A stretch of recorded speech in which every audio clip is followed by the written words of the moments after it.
sinabi ng palas na huwag kang asal bata makasiri doon sa remarks mo na hindi mo ituturo kay BBM kung paano ibababa yung 20 pesos na kilo ng bigas. Kanino Sabi galing ni yan? Claire Castro, yung best friend mo. Sabi ko na nga, diba, huwag na tayo makinig kay Claire Castro kasi isa siyang gigo. Garbage in, garbage out. Tama na. Vice, tanong ko lang sa local, umaasa ba kayo sa MILF may papangalanan sila or endorse sila from PDP Laban? And nagtataka ba kayo kung hindi sila nagsasalita after PRRD na dinala sa Hague? Sino? Ang MILF. MILF? Well, katungod na no sa tanan organisasyon kung unsa ang ilahang pamulitika. Ang importante lang nagkasinabot sila sa ilahang sa sulod sa ilahang organisasyon kung asa padulong ang ilahang mga suporta. Wala ta mamugos bisan ka kinsa. Kita nagapresenta lang sa katauhan kung paunsa sila una magpili og mga leaders base lang sa historical mistakes nato in choosing our leaders. And next is wala sila nabanggit about after your father na dinala straight sa na vote sa PDP, sa Duterte Senators. VP, according kay Congressman Adyong Salanao po, urge Vice President Sara Duterte to stop her shame campaign against administration candidate and call on a political leader to restore decency, dignity, and civility in the conduct of electoral campaign. Anong reaction mo dito? Okay, pahiram ko sa mga po Dara, VP. Kay Adyong na VP. Adjong, shame campaign against the administration called on all political leaders to restore decency, dignity, and civility in the conduct of electoral campaigns.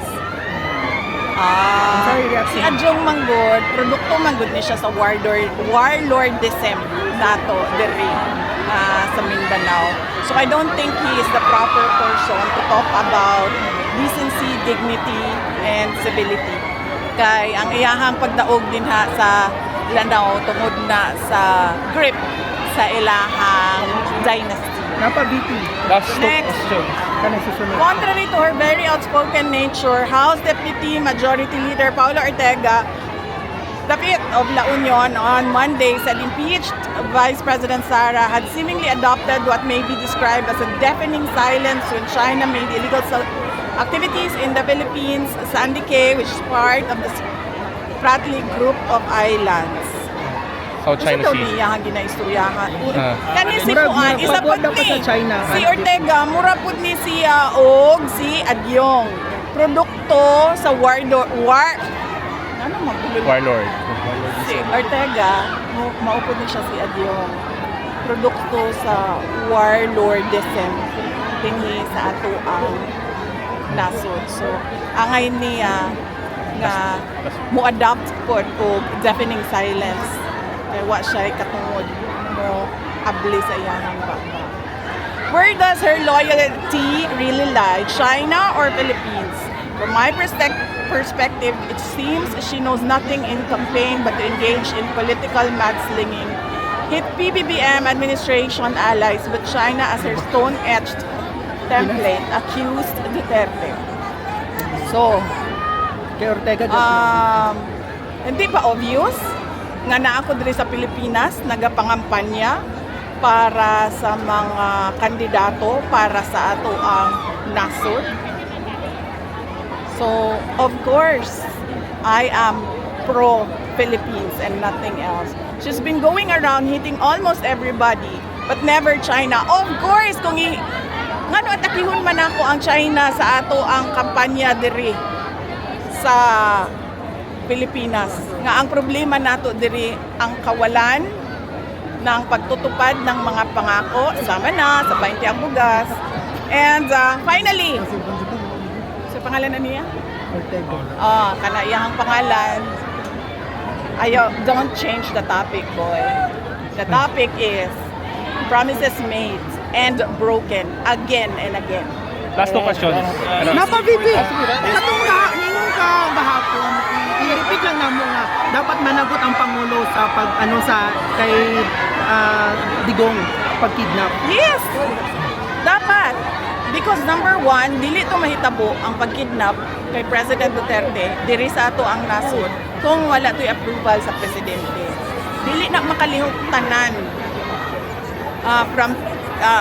dili na mo stand down ang AFP, dili na mo lihok ang PNP kung walay go signal sa ilahang mga secretaries, kung walay, di ba yan masyadong malapit? Hindi naman, ma'am. Gwapa kay Kadra VPO.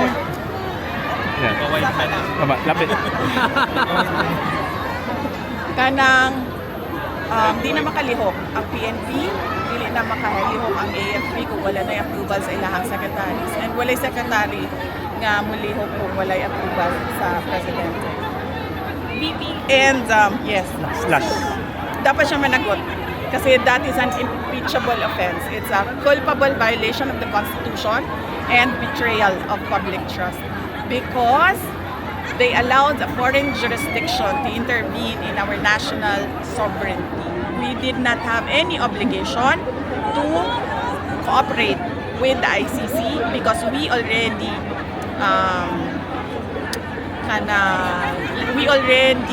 filed our petition to withdraw from the ICC, and walay jurisdiction ang ICC para mabuhat ng investigasyon kay President Rodrigo Duterte o Vicente Quezon. So yes. Last question. Yeah. Nakalimutan ko tayo sa Visayas and Mindanao, even in Manila. So ano yung mga common na hinaing ng mga mamamayan na i-address ng Duterte and Senator candidates given a chance in the Senate? Yes, ma'am. Ang kanila is kung ano yung nasimulan ni Pangulong Duterte. PRD promised build, the big ticket infrastructure projects. PRD promised peace and order sa ating bayan. And naturally, when there is peace and order, development o kalambuan, kaunlaran ay sumusunod din. Mag-attend po tayo sa iba pang remaining Last. PDP rallies po with Kitty Duterte. Hindi ko pa, wala pa ako schedule pagkatapos nito, ma'am. Kasi ito pa lang yung katapusan ng schedule namin mula Visayas, mula Leyte, papuntang North Cotabato.